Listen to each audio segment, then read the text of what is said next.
محمد وآل محمد.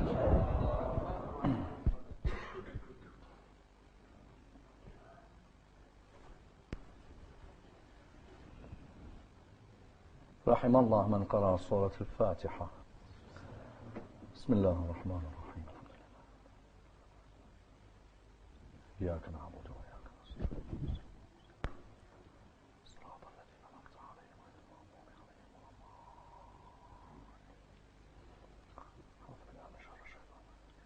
الضالين. بسم الله الرحمن الرحيم. الحمد لله رب العالمين، والصلاة والسلام على سيدنا وعظيمنا وحبيب قلوبنا وشفيع نفوسنا أبي القاسم محمد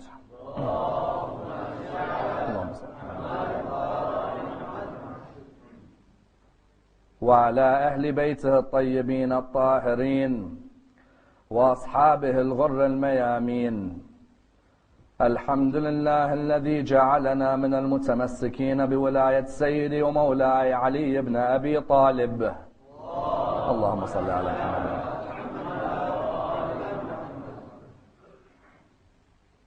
الحمد لله الذي هدانا لهذا وما كنا لنهتدي لولا أن هدانا الله.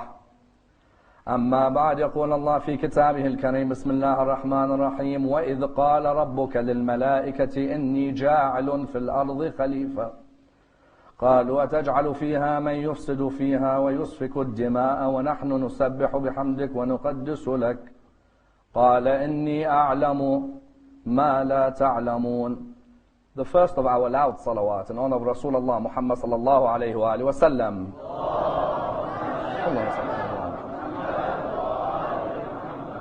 The second in honor of Amir al-Mu'mineen Ali ibn Abi Talib. Allahumma salli ala Muhammad wa ala Muhammad. The third with your loudest voices in honor of the Imam of our time, Imam Sahib al-Asr wal-Zaman. Allahumma salli ala Muhammad. Respected scholars, brothers and sisters, Assalamu alaikum wa rahmatullah wa barakatuh. The discussion concerning the future of Shia-Sunni unity and dialogue is a fundamental discussion within Islamic thought, and is a discussion which affects the lives of over 1 billion Muslims in the world today. A discussion from which many a lesson may be learnt, and indeed many an example may be derived, and a discussion with a historical basis and a contemporary significance. The discussion concerning Shia-Sunni unity is a discussion which has legal repercussions, ethical repercussions, as well as theological repercussions. Each and every one of us within this hall would have gone through a particular lecture or a particular seminar or a particular analysis from a scholar or a mystic or a historian at one point or another who has sought to elaborate on the importance of unity between the different schools in Islam, either in our household or within our communities, or indeed, for example, from a cleric who leads our school. You find that there has always been an analysis on the future of Shia-Sunni unity in the lives of a Muslim in the world today. And indeed you find that many different opinions are posited whenever the discussion of Shia-Sunni unity emerges. As in, we know very well from the traditions of the Prophet and his family, there are many traditions which indicate that this religion would be divided into a number of sects, with certain religions going as far as saying that the religion would be divided into 73 sects. Some saw this division as being a mercy. Hence you find that some Muslims believe that the differences in opinion between the Muslims is a mercy for the community. Others, on the other hand, found no, that it was of the utmost importance that a person attach themselves to a particular sect, and that the total aim of each sect was to try and reach the sunnah of the Prophet and the way he lived his life. Indeed, whenever you bring up the discussion of Shia-Sunni unity, the responses in terms of whether it's a myth or reality are different. As in, there are some who, when you talk with them about Shia-Sunni unity, reply to you that this is all a myth. There is no such thing as Shia-Sunni Unity. You ask them why. The first group reply by saying that if you were to examine Islamic history, some of the most humble and some of the most pious scholars from one school were killed on the orders of scholars from another. As in, they may point to you, for example, Shahid al-Awwal, Shahid al-Thani, for example, in the 16th century, were killed upon the orders of fellow Muslim scholars. The first group come and say, how do you expect us to achieve Shia-Sunni unity when this is all a myth? The schools can never come together. When you ask a second school, what does unity mean to you? They reply by saying, if unity means that I compromise my beliefs so that I please another school in Islam, then keep that unity for yourself. That's a second understanding. Then there's a third school which comes forward and states, we live in a multicultural society. We live in a multidimensional society. Either I learn to appreciate difference, otherwise I will not be able to survive in this world. As in, the world today is different than it's ever been. In the world today, you have a Jewish neighbor, a Christian doctor, a Hindu lawyer, a Buddhist accountant. If you're not willing to live in harmony with people of other faiths, then you're certainly never going to live in harmony with people of your own faith as well. Likewise, vice versa, the day you are able to understand the beliefs of people in your own faith, then you'll respect and tolerate those of others. In other words, such a discussion is such a contemporary discussion. Why? Because we all ask ourselves this discussion today, this question, that is Shia-Sunni unity something that should be part and parcel of our lives? Or is it a myth of people who dream of a utopia that will never happen? And that's the basis of my analysis for the next 15 nights. The basis of the analysis seeks to dissect the following question. That is Shia-Sunni unity part of the ethical dimension of the Quran? If it is, what is the definition of unity? And then over the next 14 nights, what are the 14 most controversial areas which if a person from every school of Islam approached with tolerance, there would be less differentiation and less disunity in our communities today. And that's why an important point has to be understood before we go into the analysis. What is it? When I talk of Shia-Sunni, these two terminologies, have I truly appreciated the heritage of both these two groups? As in, if I come to a Shia now, and I say to him, tell me about the heritage and the literature of 1,400 years of Sunni thought. Are they able to elaborate on 1,400 years of Sunni law, of Sunni theology, of Sunni ethics, of Sunni mysticism? Or are they only able to elaborate on 40, 50 odd years that they've heard from the pulpit every year? Likewise, how much does the Sunni appreciate about Shia heritage? Has the Sunni examined Shia theology, Shia ethics, Shia law, Shia spirituality? Or is it just a set of distortions that they have heard or misconceptions which they have not sought to ratify? And therefore you find tonight, let's examine on an introductory level what was envisaged by Allah subhanahu wa ta'ala in terms of Shia-Sunni unity in our lives today. I'd like to examine this in a number of stages. Number one, how important is the verse I've quoted at the beginning of this lecture about Allah's relationship with the angels even before we came into existence? Number two, how important is the life of our sixth Imam in acting as an example for the way we tolerate the opinions of others around us?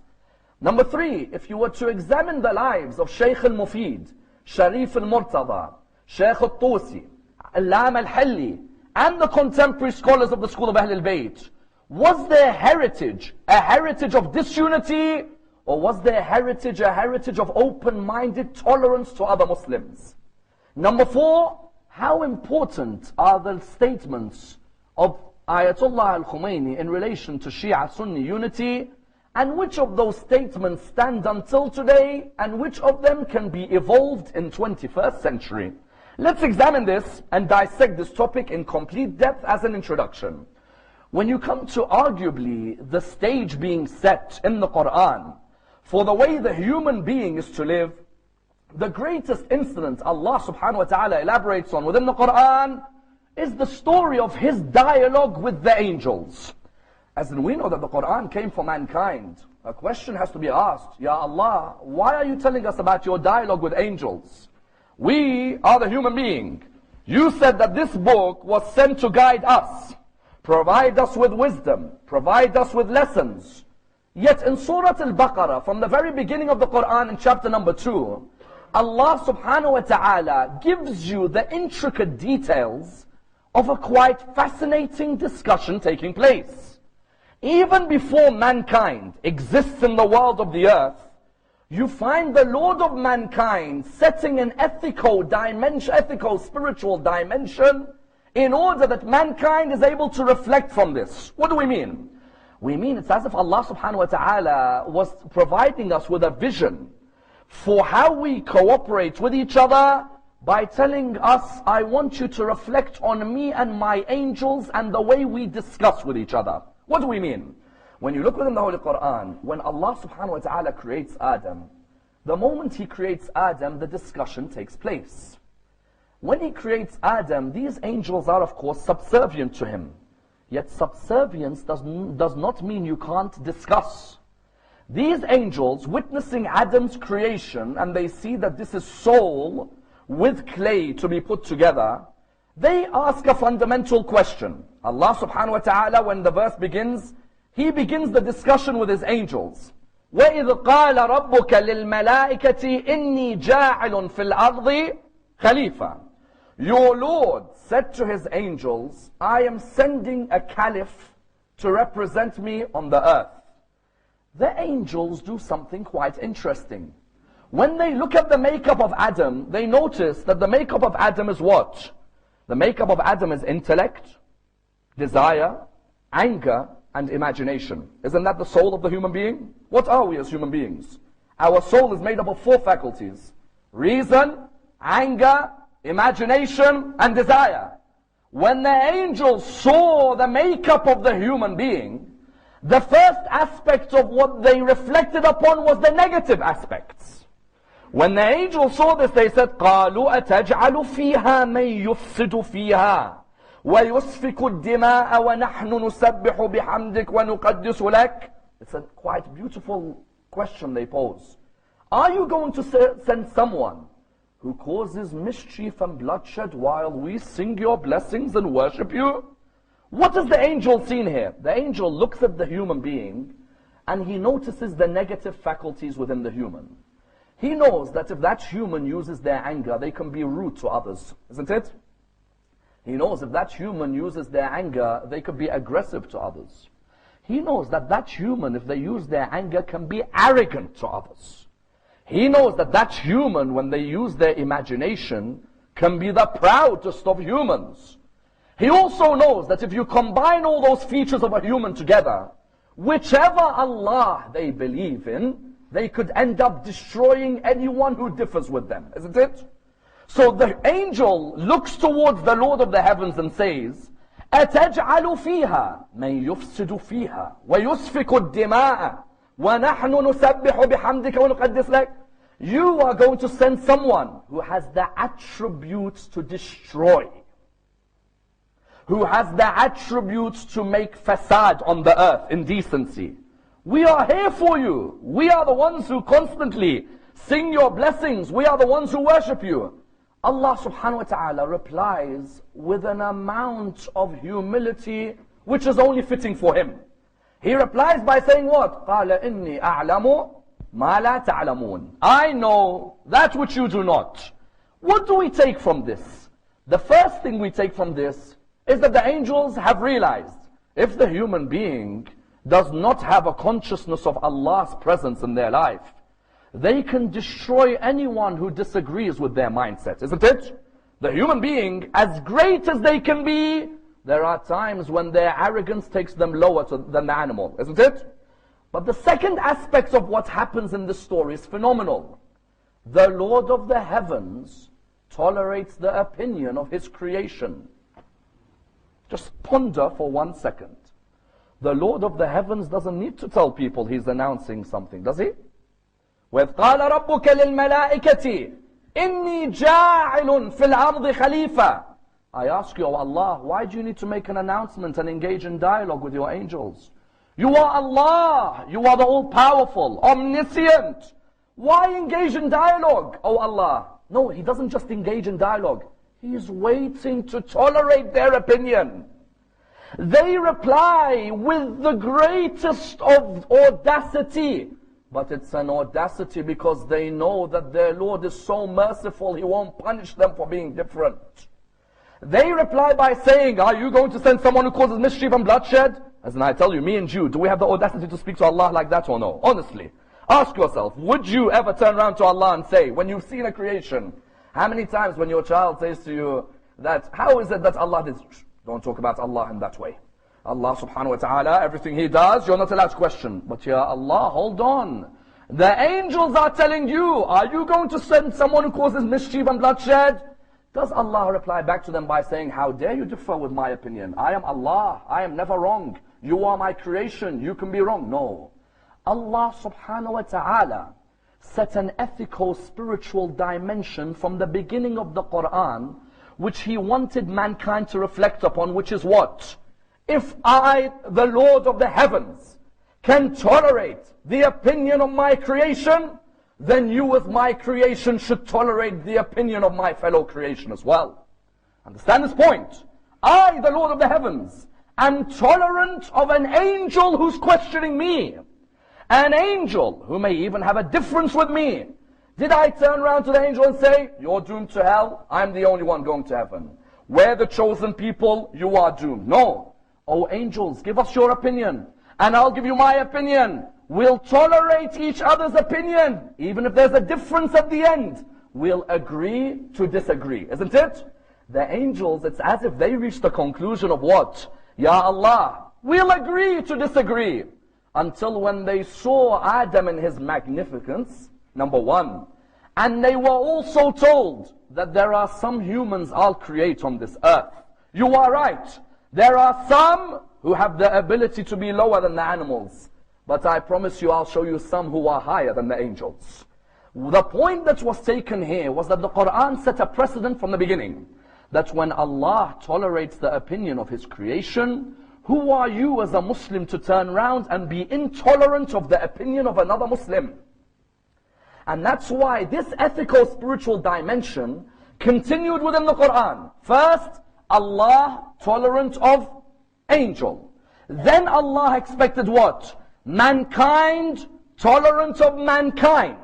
Allah in another verse in the Quran says what? Ya ayyuhan nas, inna khalaqnakum min dhakarin wa untha, وَجَعَلْنَاكُمْ شُعُوبًا وَقَبَائِلَ لِتَعَارَفُوا إِنَّ أَكْرَمَكُمْ عِنْدَ اللَّهِ أَتْقَاكُمْ. O mankind, now notice, from the triangle of tolerance, beginning with Allah and the angels, Allah then goes down this pyramid of tolerance to what?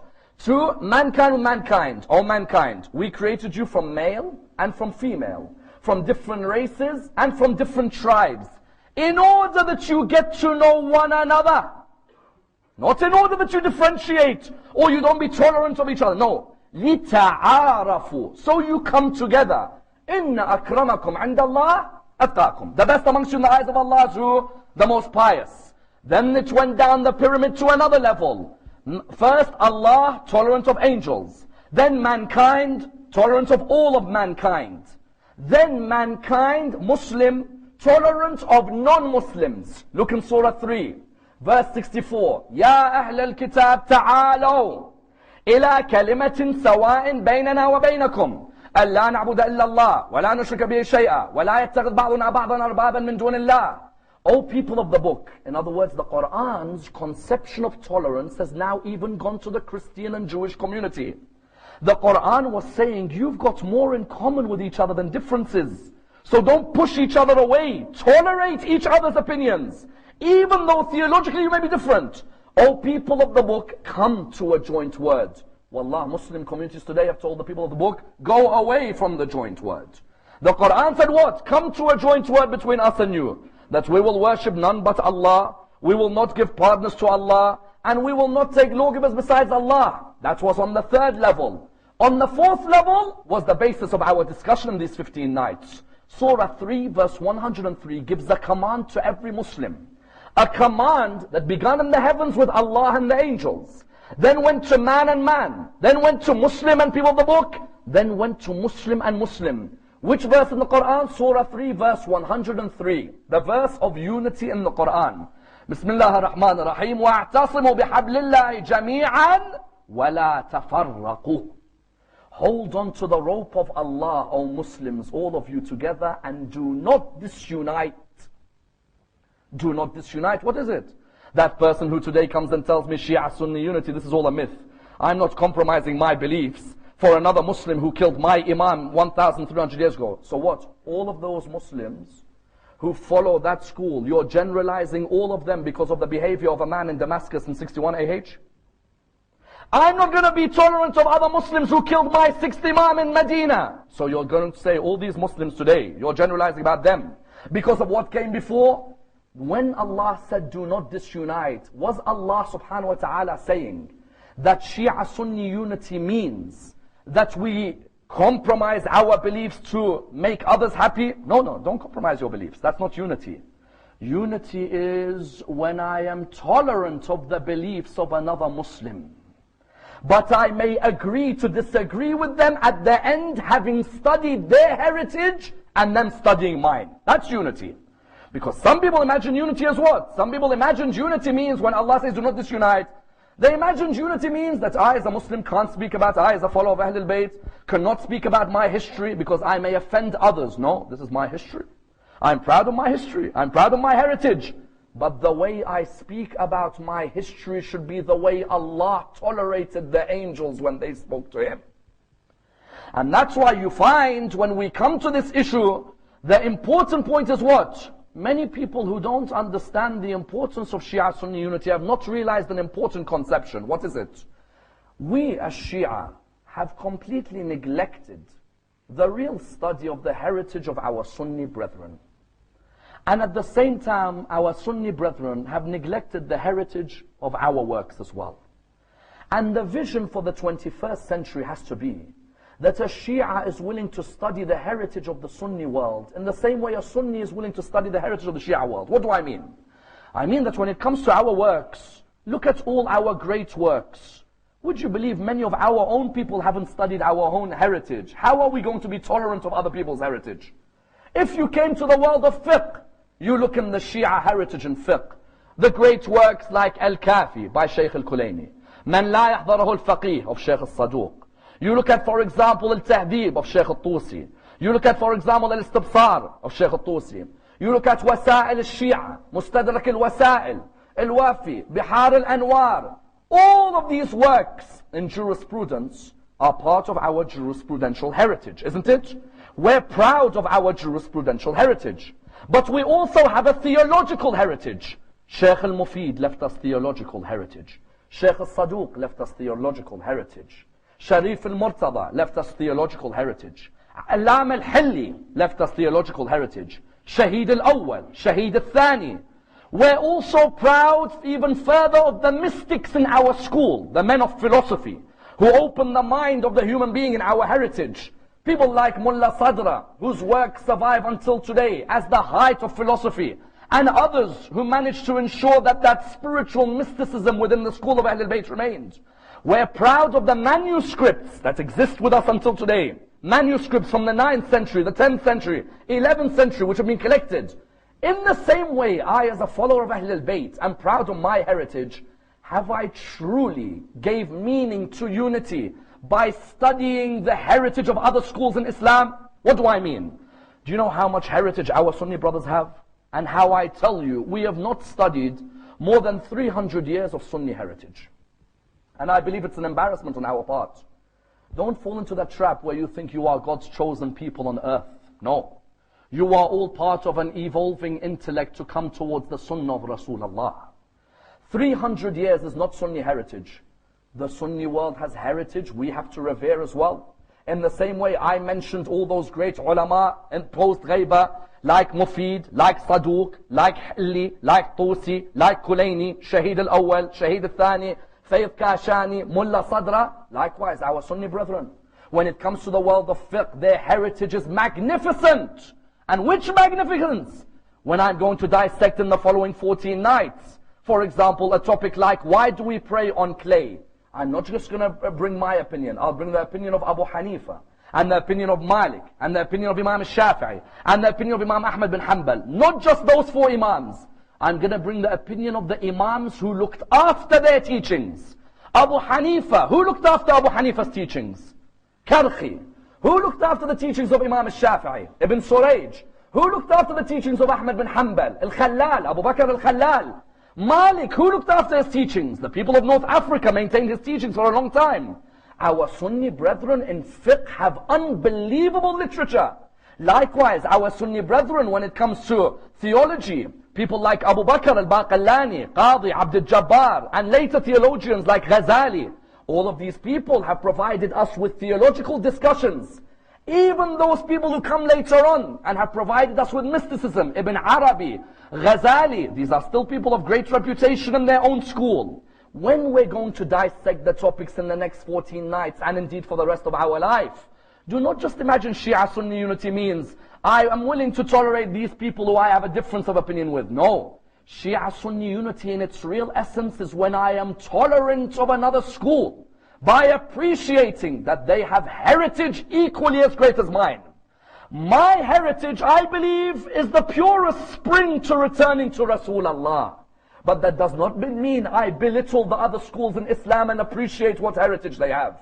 And that's why when you dissect the history of the scholarship within the school of Ahlul Bayt, you'll find a lovely taste emerges. Which taste? The taste of tolerance of the opinion of someone even if he differs from me. From the time of our 6th Imam until Sayyid al-Khumaini, you will find a tolerance in literature which is phenomenal. The problem is when you ask the Shia to name their literature, many of them start wondering, I don't even know what my own books are. I'm telling you, there are some Shia. If you ask him, what's the name of the other books in the other schools in Islam? Bukhari, Muslim, Tirmidhi, Nasa'i, Abu Dawood, Ibn Majah. How about your books? What's their names? Nahj al-Balagha? That's the only book you can name? And all the other traditions? All the other literature? Go and dissect the history of our literature. I don't want you to look at the contents. I want you to look at the flavor of scholarship, of objective analysis, of people when they take proofs, they don't enter that proof by saying, I'm going to belittle another Muslim. No, I want to show that other Muslim how I reached my conclusion even from their own literature. Look from the time of Imam al-Sadiq. Imam al-Sadiq alayhi salam, do you know why many people respect him? What's the reason people have reverence for Ja'far bin Muhammad? They have the reverence for Ja'far bin Muhammad because of what? You know, Ayatollah Burjordi, may Allah bless his soul, one of his greatest works he wrote was called Athar wa Ta'lifat Ja'far al-Sadiq. The legacy and the literature of Ja'far al-Sadiq. Within that book, do you know what he says? He says, look how many of the great ulama of Ahlul Sunnah wal Jama'ah graduated from the class of Imam al-Sadiq. But he says, you know what the beauty was? Imam al-Sadiq as an Imam of Ahlul Bayt could have easily turned around to these scholars and said to them, all of you are wrong, I am the only right one, I was designated by God, I am infallible, you are fallible. This means that all of you will perish in hell and I'm the only one who goes to heaven.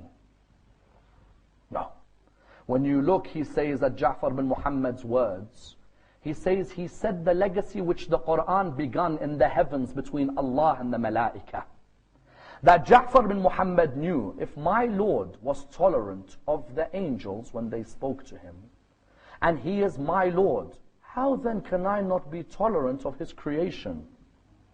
So you found Imam al-Sadiq, you know, whenever he would give an opinion, we have a particular class in the seminaries, when we come to a hadith, if it says, هَذَا رَأِي أَهْلِ الْكُوفَةِ, this is the opinion of the people of Kufa, that's Imam al-Sadiq saying, that's the opinion of Abu Hanifa. He won't necessarily say, هَذَا رَأِي Abi Hanifa. No, he says, هَذَا رَأِي أَهْلِ الْكُوفَةِ. This is my respect for the opinion on this issue of the people of Kufa. One of the topics we'll dissect over this coming week is what? Is the opinion, why do we not pray Salat al-Taraweeh whereas other Muslims pray it? It's going to be one of our discussions. Imam al-Sadiq would say, this is the opinion of people of Kufa on Taraweeh. وَهَذَا رَأِي أَهْلِ الْمَدِينَةِ. And this is the opinion of people of Medina. Of who? The people of Medina is Imam Malik. So Imam al-Sadiq, before he gives his ruling, he says, هذا رأي أهل الكوفة. This is the opinion of people of Kufa. وهذا رأي أهل المدينة. وهذا رأي جعفر بن Muhammad. And this is the opinion of Ja'far ibn Muhammad. Ya Imam, but you are the Imam. Why are you so concerned about the opinions of others? Because I am not concerned about my ego. I'm concerned about bringing people towards Rasulullah Sunnah. If it's about my ego, I will say, only listen to my opinion. No.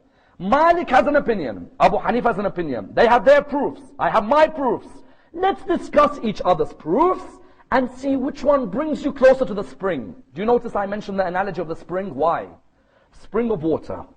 The water flows and flows. I do not deny that in this spring of water which flows, those who follow Abu Hanifa will get some of the water. Some of the original spring, those who follow Abu Hanifa, some of it will come to them. And some will come to Malik. Yet I believe the most spring of water you can get is Ja'far bin Muhammad in the essence. I'm not denying another Muslim may feel the taste of the original oasis of Rasulullah. I'm not denying. There are Muslims who pray Salah, who fast in the holy month of Ramadan, who read the Quran. Some of the oasis came to them, isn't it? But this pure spring fell in the laps of Ja'far bin Muhammad. Therefore you find Imam al-Sadiq in his time, then the ulama of Al-Muhammad began to take this heritage on in their life. Which heritage? They could have easily sheltered themselves to their community of Shia and not discuss the opinions of Ahl al-Bayt with any other school. No. You found it was the fact that they were tolerant of the opinions of others and discussed them with respect, not with arrogance, that others claimed we learned from these scholars. Let's look at these examples. Shaykh al-Mufid, is his original name al-Mufid? No. Shaykh al-Mufid, his original name is not Mufid. Mufid is a title. If you go, for example, let's say his original name is Muhammad bin Muhammad, for example. So people ask the question, how did Shaykh al-Mufid get the title Mufid? If his original name is Muhammad, why is he being given the title Mufid? Mufid in English means what? The useful. You know who gave him the title?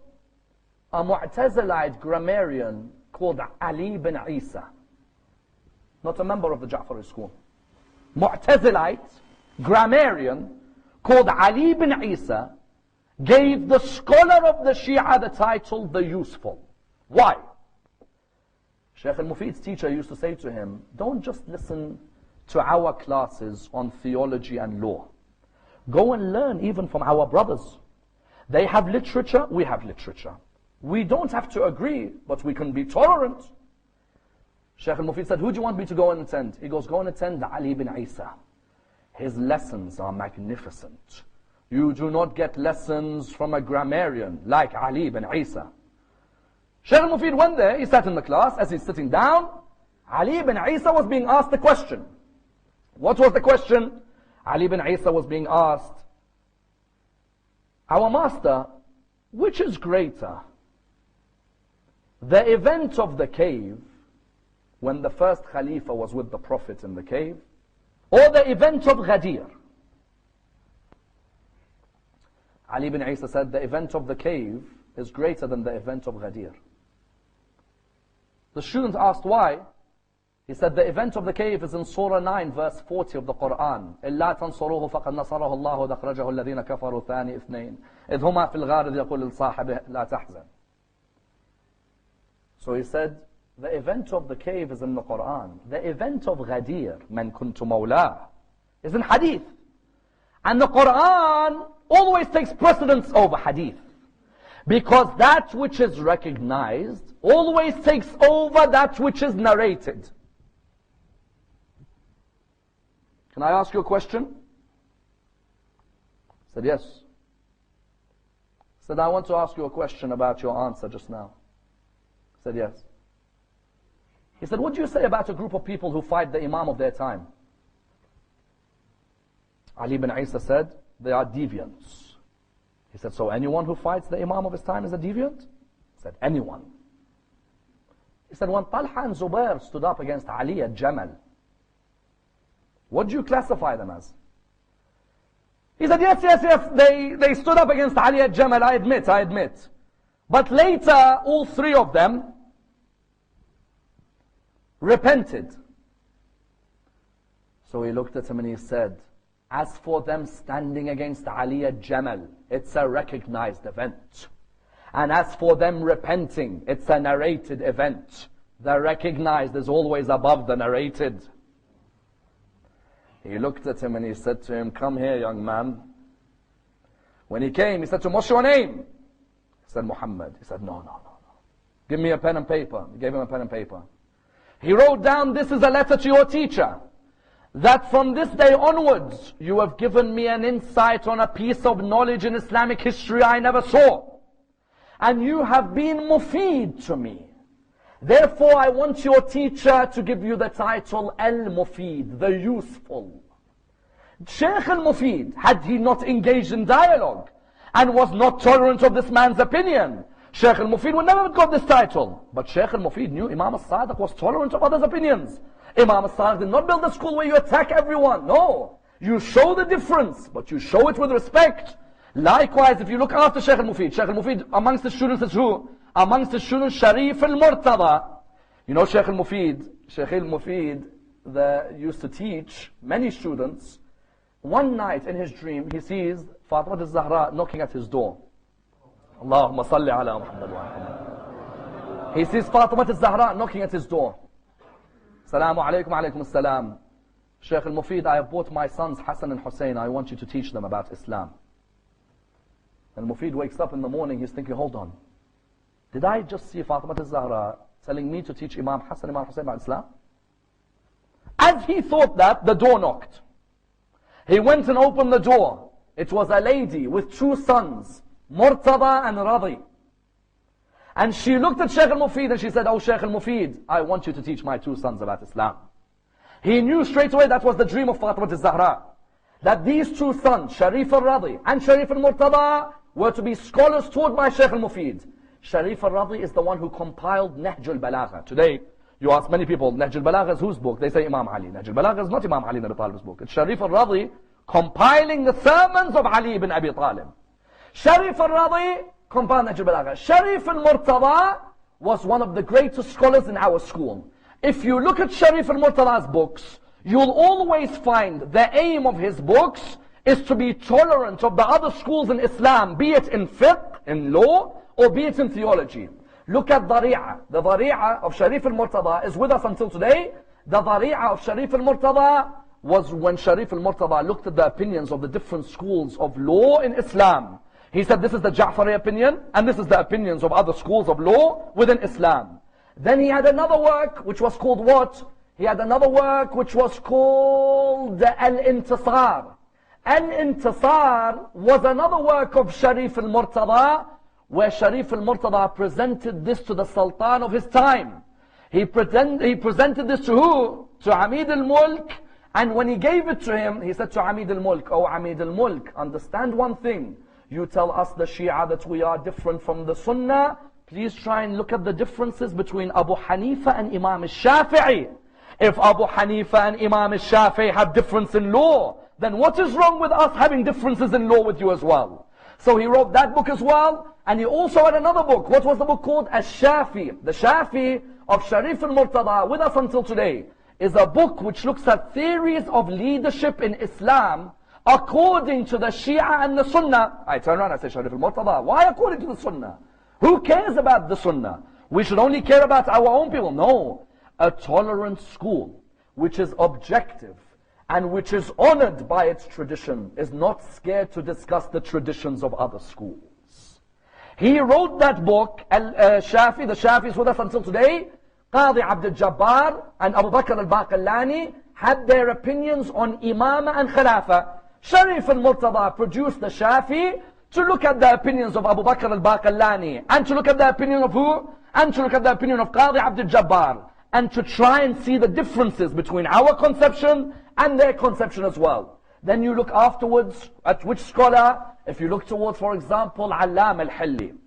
Allam al-Hilli is the embodiment of respect for other schools in Islam, not just for his. Allam al-Hilli, amongst his works that exist until today, is a book called Tadhkirat al-Fuqaha. Tadhkirat al-Fuqaha has to be studied for you to become a mujtahid in the school of Ahl al-Bayt. Tadhkirat al-Fuqaha, Allama al-Hilli has certain chapters where he has dedicated to concepts which are more Sunni than they are Shia. What do I mean? I mean, in Tadhkirat al-Fuqaha, there is a whole chapter about bay'ah to the Khalifa. Brothers and sisters, do we in Shia fiqh have a conception of bay'ah to a Khalifa at this present moment? Do we have a conception of bay'ah? We don't. We have a conception that after Rasulullah passes away, there is a bay'ah to be given to the Imams of Ahlul Bayt, isn't it? And then when the Imam goes into ghaibah, that period there is no bay'ah except to the Imams, and the idea of infallibility. When it came to Allama al-Hilli in his book Tadhkirat al-Fuqaha has a whole section about the difference of opinion between the schools of Islam on bay'ah. I say, Ya Allama, why? What's the need? Allama al-Hilli was trying to show that unity doesn't mean I compromise. Unity means I portray my beliefs and I compare them with others. They show me their proofs and I show them mine. And that's why, do you know one of the biggest battles to have ever occurred in Islamic history between two ulama? Between Allama al-Hilli and arguably of extremeness like you'll never see, Ibn Taymiyyah. Allama al-Hilli and Ibn Taymiyyah. When you go to Saudi Arabia today, what's the most common author you'll see his books? Isn't it always Ibn Taymiyyah? And who after Ibn Taymiyyah? Ibn al-Qayyim or Ibn Qayyim al-Jawziyah, correct? Allama al-Hilli, Ibn Taymiyyah used to correspond with each other. Allama al-Hilli, what was his title? Ibn al-Mutahhar. Yes? Ibn al-Mutahhar means what, brothers and sisters? I'm sure you all know. The son of the pure. Al-Mutahhar means the pure. He'd write to Ibn Taymiyyah, to the respected Sheikh Ibn Taymiyyah, your opinions which you have given about Islam and about Ahlul Bayt, and he'd continue. Do you know Ibn Taymiyyah how he writes back to him? He uses the pun on the word Mutahhar. To Ibn al-Munajjas.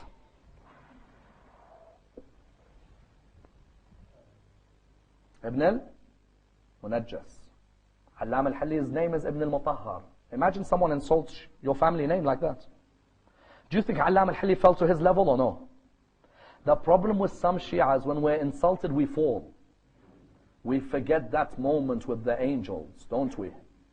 Had that moment with the angels remained in our psyche, we remember that our Lord was not offended by the angels questioning Adam, isn't it? This man with his rudeness says Ibn al-Munajjas, the son of the impure. But Allama al-Hilli continues to write to him, respected Sheikh. What was he showing us? He's showing that when a person stoops that low, you're a follower of Ja'far bin Muhammad, you should never stoop that low. You should be saying, I'm not concerned about names, I'm concerned about content and ethics. And that's why when he was in the court of the Ilkhanids, you know the Ilkhanids were ruling Islam in the time of Allama al-Hilli, in the court of the Ilkhanids, Ulujetu, the famous Ilkhanid leader, would tell his people after Allama al-Hilli's left, he said, I've never seen a man from another school in Islam with this much respect. When he talked about Rasulullah, he talked about him with respect. When he talked about our companions, I know he differs with us, but he talked with honor. Yes, he concludes different to us, but he never once stooped to be arrogant towards us. Rather, he showed respect, and it shows you that his intention was to bring people towards Allah and not cause disunity. Allama al-Hilli, Shaykh al-Mufid, Shaykh al-Tusi, Sharif al-Murtada, that legacy would continue to the ulama of the 20th century. Many of our greatest ulama in the 20th century endeavored all their life to try and build unity in the Muslim ummah. They did not understand unity as compromise, no. Rather, unity meant tolerance of others' opinions. Do you know Ayatollah Borojordi and Sheikh Mahmoud Shaltut of Al-Azhar, between 1947 and 1959, for 12 years were in discussions with each other about the differences in the schools and how to tolerate each other's opinions. How to tolerate the opinions of Abu Hanifa and Malik and Imam al-Shafi'i and Imam Ahmad bin Hanbal and Imam Ja'far al-Sadiq, until because of this dialogue, in Al-Azhar, the 5th school of fiqh became the Ja'fari school. As in today, I am saddened when I see Al-Azhar and some of the bigoted responses against the school of Ahlul Bayt. Whereas you found Ayatollah Burjurdi with that reproachful movement, Al-Azhar, which was named after Fatima al-Zahra. Al-Azhar was built by the Fatimids. And it was named Al-Azhar after Fatima al-Zahra because of their love for Fatima al-Zahra. Originally it was an Ismaili institution. The Fatimids who were ruling. They named it Al-Azhar in Egypt, in Cairo. You found that for 12 years they worked together. Then what did you find? Because the ulama of Ahlul Sunnah were seeing the ulama of the Shia have tolerance, you found ulama of Ahlul Sunnah in the 20th century started to include Ja'fari fiqh in their fiqh books. Sheikh Muhammad Abu Zahra, for example, you find in his book, he writes, this is the opinion of Abu Hanifa, and the opinion of Malik, and the opinion of Shafi'i, and the opinion of Ahmad bin Hanbal, and the opinion of Ja'far ibn Muhammad. Likewise, Sheikh Muhammad Jawad Mughniya has a book with us until today, which is studied by our brothers, which is called The 5 Schools of Islamic Law. Sheikh Muhammad Jawad Mughniya, why did he write The 5 Schools of Islamic Law? Is it because Sheikh Muhammad Jawad Mughniya was scared? He was being diplomatic? No, it's because he was saying, oh Muslim, on wudu, which I'm going to discuss in a few nights, what is the difference in our wudu with our brothers in other schools? Another question, when you combine the salah, why is it we combine and our brothers separate? That's another question we're going to ask in the next few nights about the differences of opinion and how they emerged. Another question, why do we pray with our hands down but our brothers pray with the hands folded? What was the origin of this in fiqh and how did it develop in the two schools? All of these questions Sheikh Muhammad Jawad Mughniya would discuss, but not according to his own opinion, no. So this is the opinion of Imam al-Sadiq, this is the opinion of Abu Hanifa, of Malik, of Ahmad bin Hanbal, and of al-Shafi'i as well. And that's why, because of this open-mindedness, you found further scholars of Najaf began to continue in their books to talk about Islam as an ummah, not just Islam as a Shia. It became Islam the ummah. Look at the works of Sheikh Muhammad Hussein Kashf al-Ghata. Look at the works of Sayyid Sharaf al-Din al-Musawi, especially al-Fusul al-Muhimma. في تأليف الأمة, this particular work, which looks at the opinions of all the schools within the religion of Islam. And that's why, brothers and sisters, because of the tolerance of our ulama towards the opinions of others in the school of Ahlul Bayt, you know what began to happen? Indonesia, Singapore, Malaysia began to revere in the 1980s our scholars and their opinions. Do you know how many people in Indonesia have respect for two ulama of the 20th century from our school? And Indonesia is not necessarily a country with many followers of Ahlul Bayt. Those of you who know.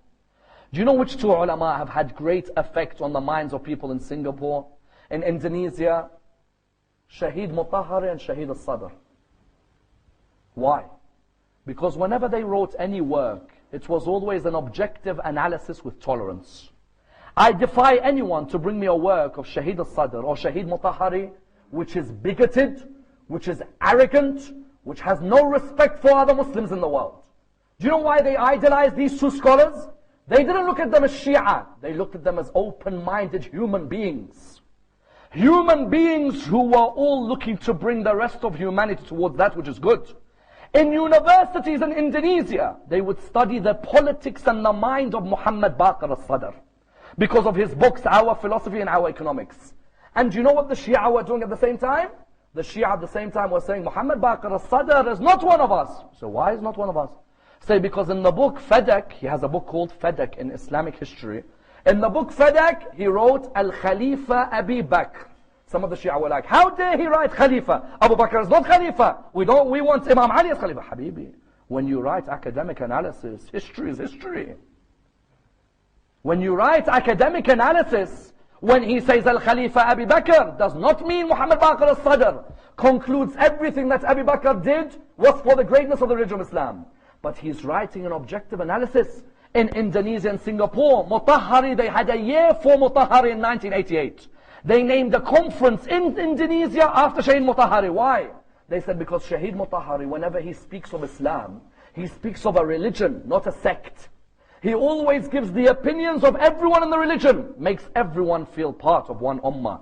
And that's why, without a doubt, in our communities today, it is vital that this level of tolerance remains.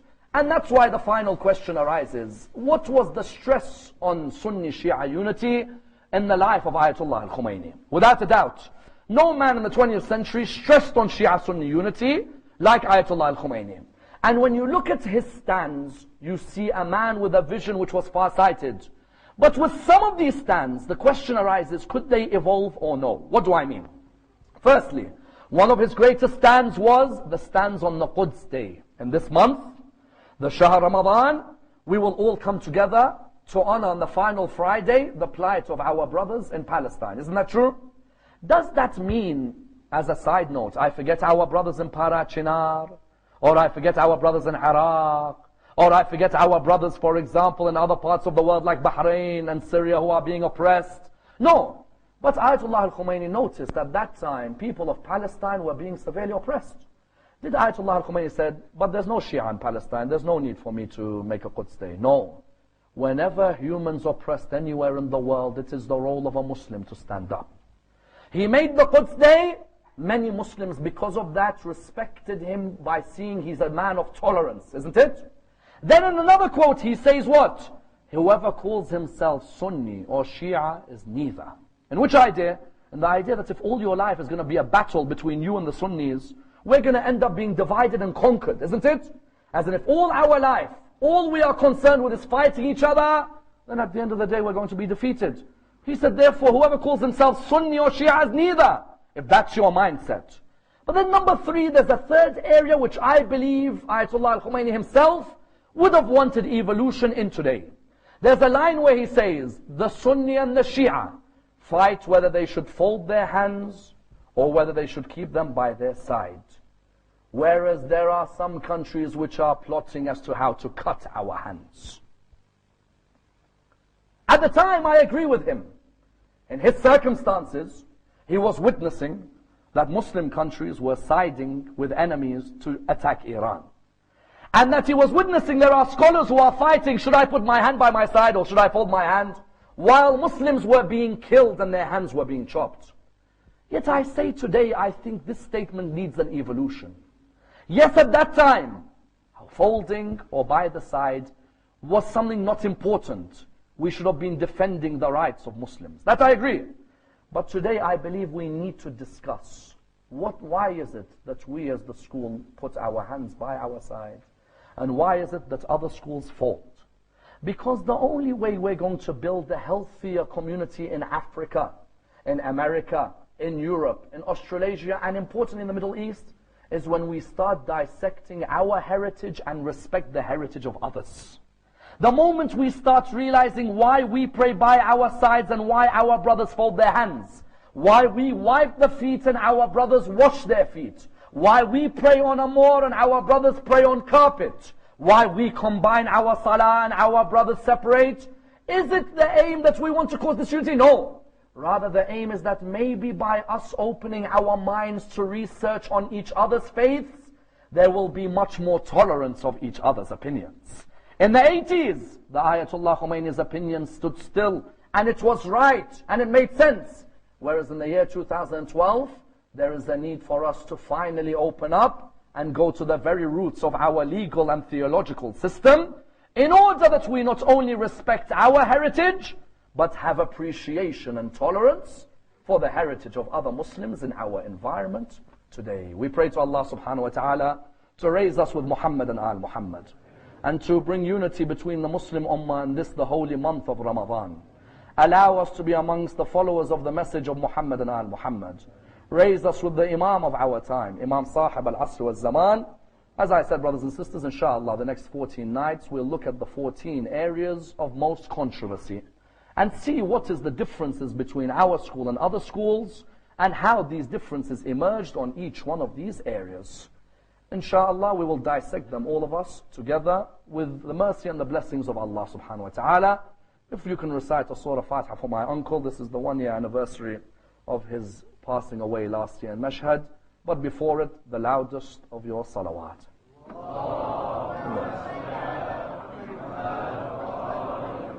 Bismillah.